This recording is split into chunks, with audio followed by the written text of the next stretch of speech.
Olá, bem-vindos a mais um dos nossos mergulhos profundos na literatura e nas ideias. Olá.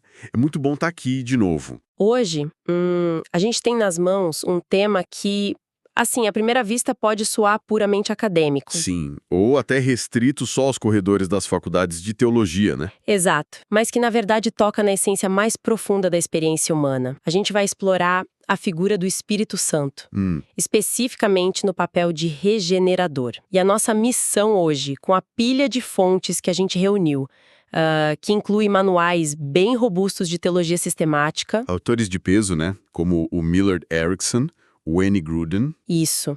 Além de comentários exeléticos e lições bíblicas, a missão é desvendar o que a teologia cristã realmente quer dizer com aquele conceito famoso de nascer de novo. Porque, bom, não estamos aqui para listar regras de religião ou debater dogmas institucionais. Com certeza não.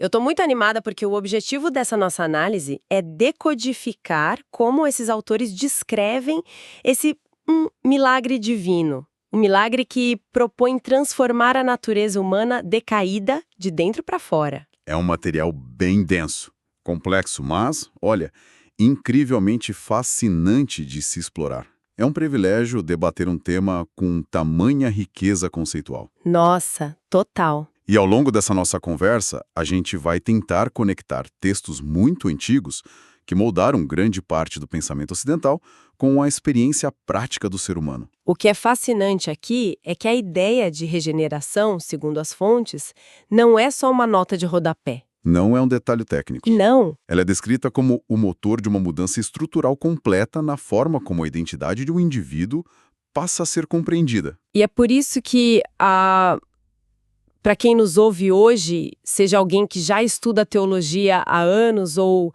alguém que tem só uma curiosidade genuína sobre as bases históricas da fé cristã, compreender a mecânica desse novo nascimento é a chave fundamental da nossa discussão. Faz todo sentido. Porque os autores que a gente está analisando traçam uma linha divisória muito clara, sabe? Entre o esforço puramente humano de tentar ser uma pessoa melhor através de moralismo ou autoajuda e a proposta cristã de ser completamente transformado. Recriado por uma força externa, exato. É uma diferença brutal de perspectiva. Certo, vamos desempacotar isso. Vamos lá. Nossas fontes nos levam imediatamente para uma das narrativas mais famosas dos textos bíblicos, aquele encontro noturno entre Jesus e um líder religioso chamado Nicodemos. Sim, no Evangelho de João, capítulo 3. Isso. E é ali que surge, de forma bem categórica, a exigência de que ninguém pode ver o reino de Deus sem nascer de novo.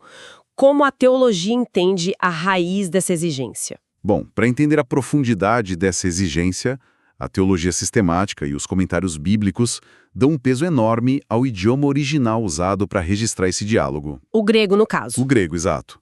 A expressão que a gente traduz como nascer de novo une basicamente dois termos muito específicos.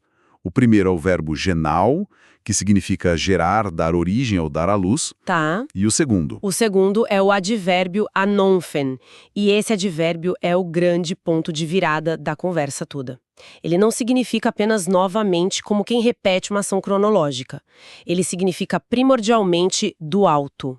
Do alto, ou de cima. Isso, das alturas. Ou seja, o texto aponta para uma origem celestial. Adotar novos hábitos de manhã é uma mudança na própria essência de quem a pessoa é, certo? Exatamente nesse sentido. Não é um recomeço a partir do mesmo ponto de partida humano.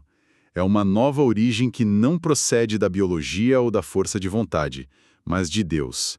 E é por isso que os teólogos também usam um outro termo grego importante nas fontes. Qual seria? A palingenese, que enfatiza justamente essa recriação. É a implantação de um princípio de vida espiritual onde antes não havia nada. Ok, mas as fontes chamam tudo isso de uma obra trinitária. E, confesso, isso me deixou um pouco confusa durante a leitura inicial. É um conceito complexo mesmo. Sim, porque se o foco de hoje é o Espírito Santo como um regenerador, qual é exatamente o papel do Pai e do Filho nessa história toda? Como essa obra se divide entre eles? Isso levanta uma questão importante e muito debatida nesses manuais todos. Para explicar essa dinâmica, sem cair em contradições, as fontes usam um conceito clássico chamado de trindade econômica. Economia? Mas esse termo não tem absolutamente nada a ver com finanças. Tem a ver com a economia da salvação, ou seja, como a divindade administra e organiza as funções dentro do plano redentor narrado na Bíblia. Entendi. Uma divisão de tarefas, digamos assim. Perfeito. A salvação é apresentada pelos teólogos como uma obra perfeitamente orquestrada e conjunta. O Pai é a fonte primária. Os textos explicam que é Ele quem planeja, decreta e elege, movido por um amor imensurável desde a eternidade. E o Filho? O Filho, que é o Verbo encarnado, é quem executa o plano. Ele torna a redenção historicamente e juridicamente possível através da sua vida, morte e ressurreição. E, finalmente, o Espírito Santo é o aplicador direto. O Pai planeja, o Filho executa e o Espírito aplica. Isso. É tipo, como se o pai desenhasse a planta de uma casa, o filho, de fato, construísse o imóvel tijolo por tijolo. Excelente analogia. E o Espírito Santo entregasse as chaves e fizesse a pessoa realmente morar lá dentro. É uma ótima forma de visualizar. O Espírito pega os benefícios objetivos e históricos que foram conquistados pelo Filho e os aplica subjetiva e ativamente no coração do indivíduo. E no tempo presente, nenhum dos três age de forma independente ou isolada do outro. Lendo o material do teólogo Millard Erickson, eu me deparei com uma analogia que tenta explicar como tudo isso funciona em conjunto com a soberania divina e a experiência prática da pessoa. O Erickson é muito bom em ilustrar essas tensões, né? Sim, a teologia muitas vezes lida com conceitos que parecem grandes paradoxos para a mente humana. Emprestando um conceito da física quântica para ilustrar isso. Ele lembra que, para explicar o fenômeno da luz, a ciência moderna precisa abraçar um paradoxo claro. A luz como onda e partícula. Exato.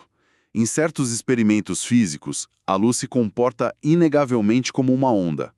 Em outros experimentos, ela se comporta de forma muito clara como partícula ou quanta. E pela lógica da física clássica, uma coisa não poderia ser ambas ao mesmo tempo. Não poderia. Os físicos até brincam que tratam a luz como onda em uns dias da semana e como partícula nos outros. E como ele traz essa dualidade da física lá para o terreno da teologia da regeneração? Ele usa isso para ilustrar o que chamamos de paradoxo divino.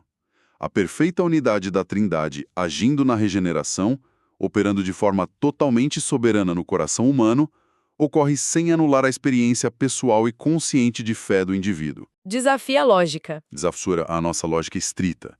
A mente humana não consegue enquadrar matematicamente como o Pai, o Filho e o Espírito operam como um só Deus em três pessoas simultaneamente na salvação. Nem como a soberania de Deus coexiste com a responsabilidade humana. Exatamente.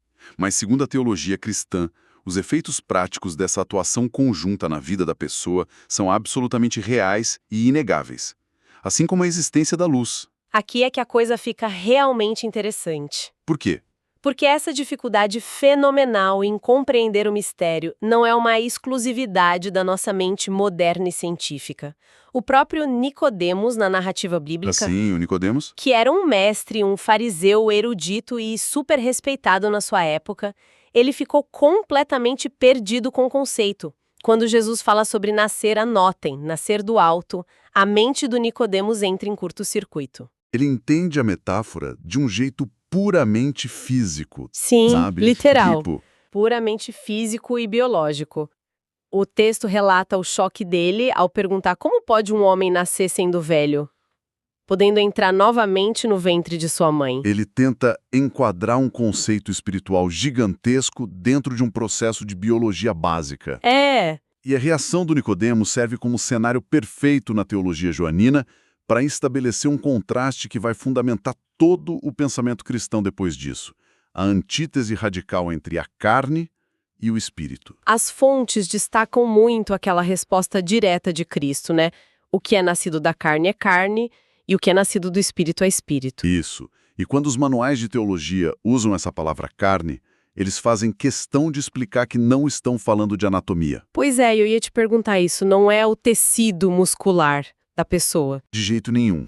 A palavra grega sarx, traduzida como carne, vai muito além de músculos e ossos. Na literatura teológica que estamos analisando, carne indica a condição humana em seu estado natural. Pós-queda. Pós-queda.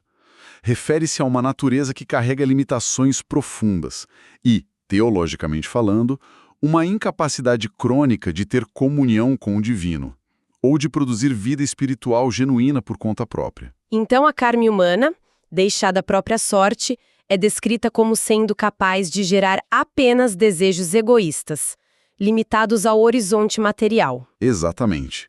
Portanto, a regeneração tem que ser uma obra operada rigorosamente de fora para dentro e depois enraizada no interior. Porque a matéria-prima natural do ser humano simplesmente não possui os elementos necessários para efetuar esse milagre sozinho. E as fontes trazem uma metáfora muito poética sobre o vento para explicar essa ação interna e soberana. Como o vento se conecta com o espírito nessa narrativa e também nas línguas antigas. Essa é uma das conexões etimológicas mais ricas das Escrituras. Eu sou fascinado por essa parte. Tanto no grego do Novo Testamento, com a palavra pneuma. Pneuma. Sim. Quando no hebraico antigo do Antigo Testamento, com a palavra ruach. Vento e espírito compartilham exatamente o mesmo campo semântico. São a mesma palavra. A mesma palavra. A mesma palavra. O texto argumenta que o vento sopra onde quer. A pessoa escuta o som, sente a brisa no rosto, vê as folhas balançando, mas não sabe de onde ele vem, nem para onde vai. É invisível, mas real. A analogia ensina que a regeneração é totalmente invisível. Não pode ser encapsulada num laboratório ou controlada por rituais humanos. Mas os seus efeitos na vida da pessoa são avassaladores e totalmente visíveis. E tem um trecho das fontes que faz uma ponte direta dessa ideia de vento e renovação com os profetas mais antigos lá do Antigo Testamento. Sim.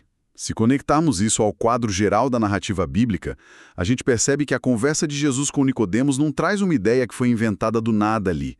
Os autores sistemáticos ligam imediatamente essa ação invisível à antiga profecia de Ezequiel. O capítulo 36 de Ezequiel, certo? Isso.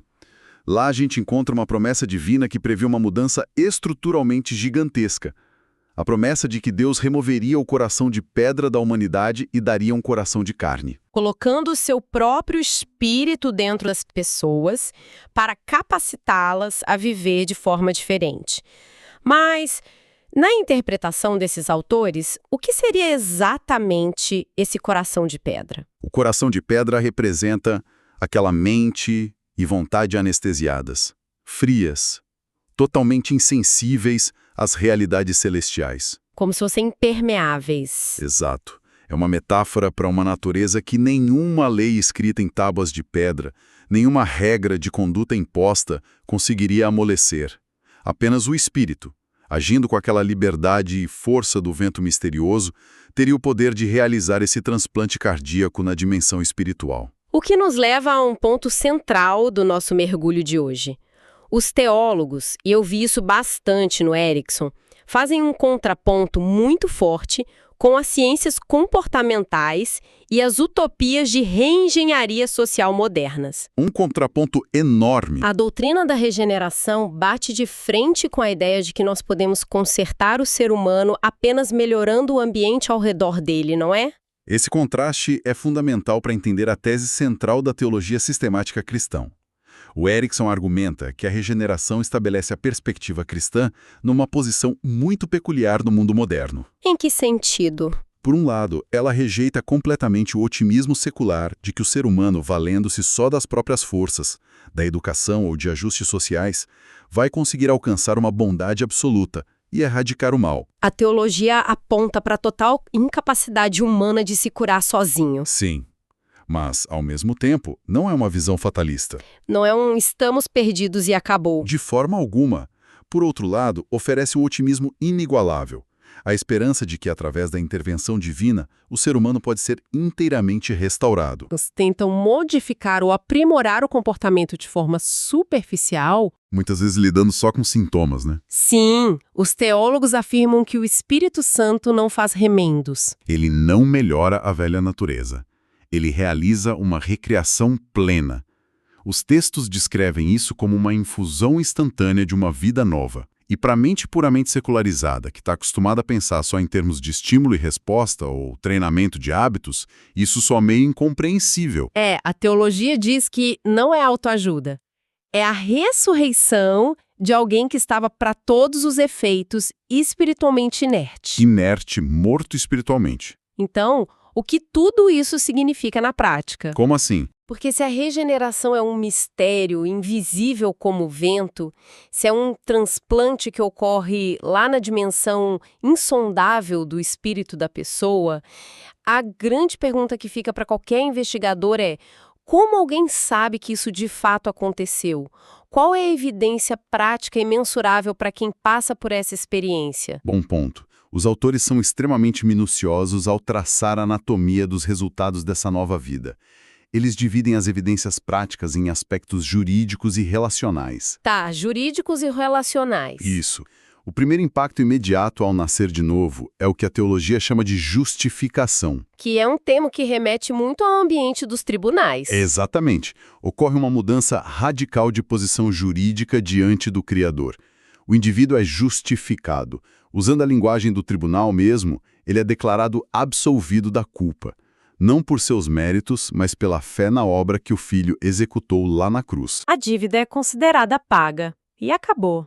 A dívida é paga. Mas as fontes argumentam que a regeneração vai muito além desse perdão burocrático ou puramente legal. Ocorre também a adoção. E aqui o impacto psicológico e relacional é imenso. É lindo isso. Eu notei que os livros dão muito destaque a essa transição do medo para a intimidade. Como os autores descrevem a diferença entre a mentalidade de um escravo e a mentalidade de um filho adotado? É um contraste brutal. Os textos explicam que a natureza humana decaída opera sobre um espírito de escravidão, que é profundamente marcado pelo medo da punição. É a mentalidade de alguém que obedece a um mestre apenas por terror das consequências? Sentindo que precisa produzir incessantemente para não ser descartado, para não ser punido. E a regeneração substitui isso. Substitui pelo espírito de adoção.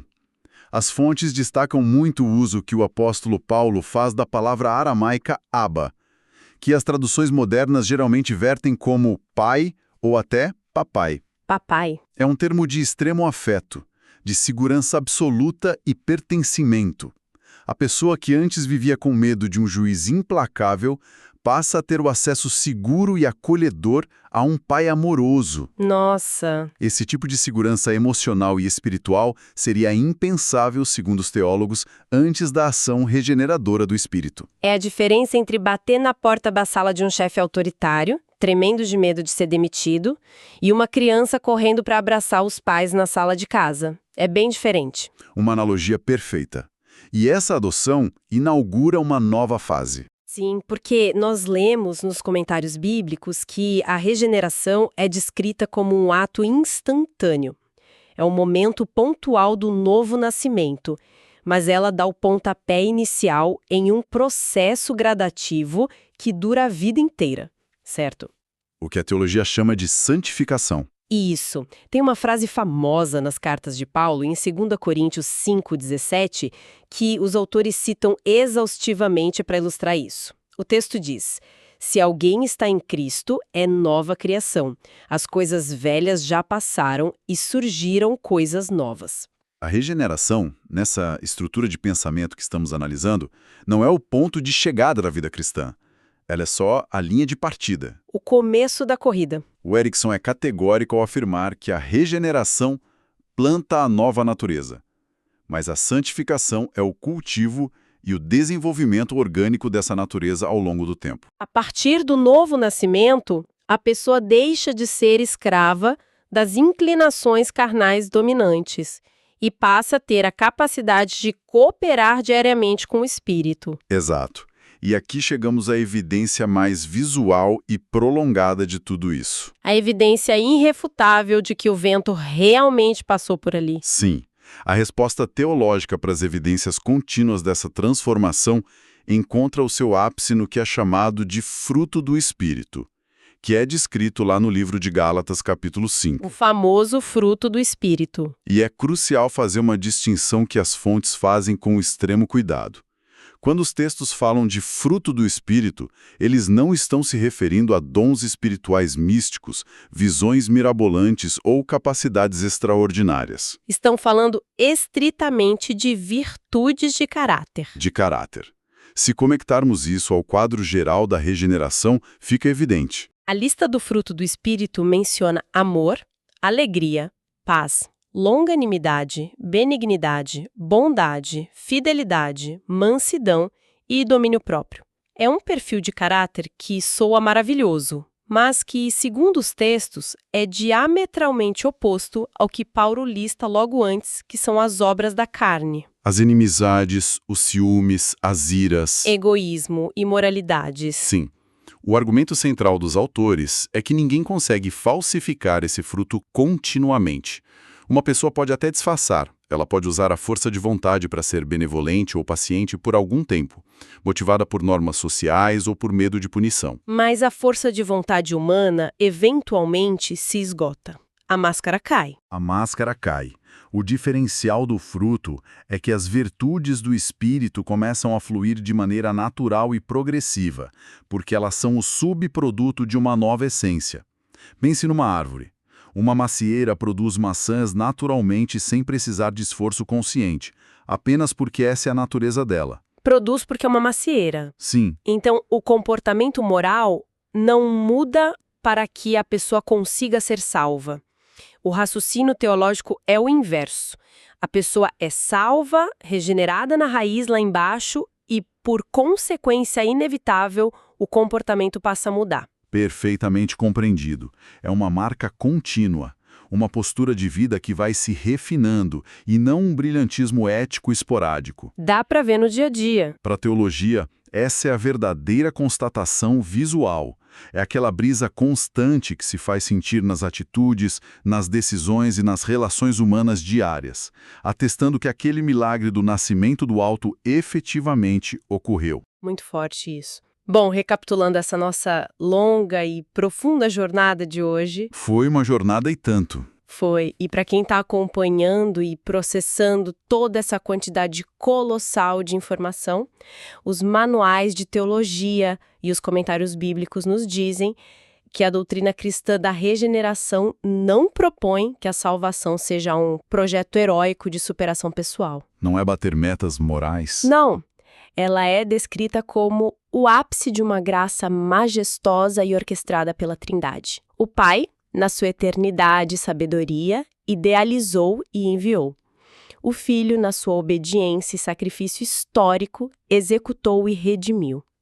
E o Espírito Santo, no tempo presente, implanta ativamente, quase que de forma cirúrgica, essa nova vida no indivíduo. Transformando aqueles corações duros e insensíveis de pedra em corações dispostos, afetuosos e responsivos. E inaugurando um processo contínuo que culmina num caráter refeito. E pensar sobre as implicações disso muda muito a forma como a gente observa o comportamento humano em sociedade, sabia? Como assim? Vivemos num mundo frenético, frequentemente obcecado por modificação de comportamento baseada em métricas, por atalhos de produtividade, por métodos que buscam só ajustar o indivíduo para que ele produza melhor dentro das expectativas do sistema. O famoso seja sua melhor versão a qualquer custo. Isso. Mas a visão teológica que analisamos hoje propõe romper com esse teto de limitações estritamente materiais. A mensagem de que o Espírito atua como regenerador argumenta que a humanidade não foi desenhada para ser apenas melhorada moralmente através de disciplina ou ajustada por coerção da sociedade. A proposta dos textos bíblicos é que a humanidade seja, na sua essência, recriada. E o impacto intelectual e existencial dessa afirmação, caso seja absorvida em toda a sua profundidade por alguém, redimensiona totalmente o potencial e o valor da experiência humana. É, o que nos deixa com um pensamento final muito instigante para a nossa audiência. Ao longo da nossa análise dos manuais sistemáticos hoje, a gente viu como as correntes de pensamento seculares, que são frequentemente criticadas pelos teólogos que examinamos, tendem a reduzir o ser humano a explicações puramente naturais, materiais. Há visões contemporâneas que tratam a experiência humana como o fruto exclusivo da biologia, sabe? como organismos respondendo a complexos estímulos químicos. Ou, no campo sociológico, como unidades numéricas movidas apenas por interesses e estruturas de poder, né? Dinheiro e poder. Exato. O que os autores dessas obras teológicas nos provocam a pensar é o seguinte: se a humanidade tiver mesmo a capacidade ou chamado para receber esse milagroso nascimento do alto, essa injeção de vida que transcende o palpável e o laboratório. Exato. De que forma a nossa atual visão de mundo moderna, que é frequentemente cética e restrita só ao que pode ser medido, não poderia estar nos limitando de enxergar uma dimensão mais rica, profunda e eterna da nossa própria existência. É um contraponto fascinante para se refletir. Fica aí essa provocação conceitual para quem nos acompanha. Uma ótima reflexão para terminar. Bom, a gente fica por aqui neste mergulho. Até a próxima análise.